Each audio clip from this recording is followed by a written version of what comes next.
Hey guys, today we're going to talk about the 4 major safety rules when we're handling firearms. These are the 4 safety rules that we want to keep in mind no matter what we are doing with the firearm, whether it's for defensive purposes, on the range, shooting, anytime we're handling them, we want to follow these. Rule number 1 is all firearms are considered loaded at all times. So until you personally can verify that a firearm is unloaded, you always treat it as if it's loaded, and of course thereafter treat it as if it's loaded. Firearm rule number 2 for safe handling. Always keep the muzzle pointed in a safe direction, okay? Now, generally a safe direction is going to be considered down towards the ground, down range, or in a high ready with the muzzle pointed up towards the sky. We never want to point that muzzle at something that we're not willing to shoot or destroy. Firearm rule number 3, we always want to keep our finger off of the trigger until the weapon is on target and ready to fire.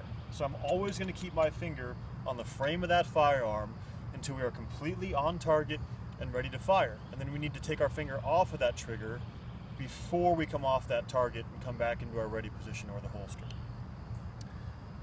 And the last rule for safe handling of firearms, folks, is always knowing your target and what is behind your target and around your target.